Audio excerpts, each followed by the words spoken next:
আপোনালোকে জানে যে আমাৰ অসমত কোনো সিনেমাৰ ট্যাক্স এন্টাৰটেইনমেন্ট ট্যাক্স নাই কিন্তু ভাৰত চৰকাৰে সিনেমা টিকেটৰ বিনিময়ত এটা জিএসটি কালেকশন কৰে যদি 100 টকাতকৈ ওপৰত টিকেটৰ দাম হয় জিএসটি 18% লয় আৰু 100 টকাতকৈ যদি টিকেটৰ দাম কম হয় জিএসটি 5 টকা লয় 5% লয় কিন্তু ইয়াক কালেক্ট কৰে সেন্ট্ৰেল গভৰ্নমেন্টে আৰু এমাহৰ পিছত আমাৰ বাবে আধা ঘূৰাই দিয়ে আধা সেন্ট্ৰেল গভৰ্নমেন্টে ৰাখে তাৰ মানে 18% যদি জিএসটি লয়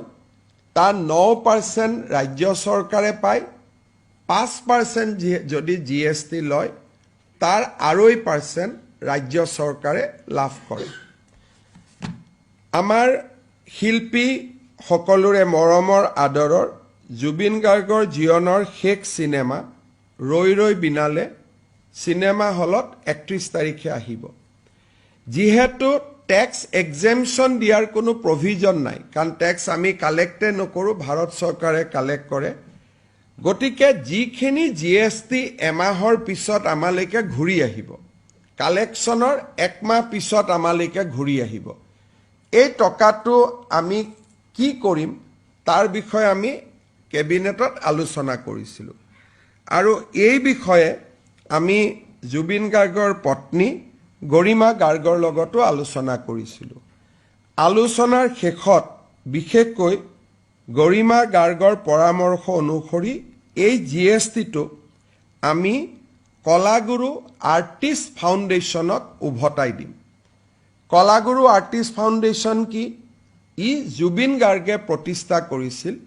আৰু ইয়াৰ ফাউণ্ডাৰ আছিল জুবিন গাৰ্গ আৰু জুবিন গাৰ্গে কিয় প্ৰতিষ্ঠা কৰিছিল বেমাৰ আজাৰ হলে শিল্পীসকলক সহায় কৰিবৰ কাৰণে আৰু বানপানীৰ সময়ত ৰাইজক সহায় কৰিবৰ কাৰণে ষ্টুডেণ্টক এডুকেশ্যনত সহায় কৰিবৰ বাবে জীৱন কালত জুবিন গাৰ্গে কলাগুৰু আৰ্টিষ্ট ফাউণ্ডেশ্যনটো আৰম্ভ কৰিছিল আমি ৰাজ্য চৰকাৰৰ যিটো জিএসটিৰ অংশ আমি কালেক্ট কৰিম এই গোটেই কালেকশনটো আমি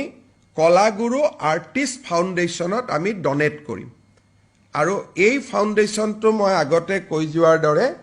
ই জুবিন গাৰ্গে গঠন কৰিছিল দুখীয়া মানুহক সহায় কৰাৰ কাৰণে আৰু মই ভাবো যে এই পুঁজি কেইটাৰে তেখেতৰ যিটো জীৱন কালত তেওঁ যিটো লক্ষ্য আছিল উদ্দেশ্য আছিল এই টকাখিনিৰে মৃত্যুৰ পিছতো তেওঁৰ আদৰ্শক জীয়াই ৰখা কামত সহায়ক হ'ব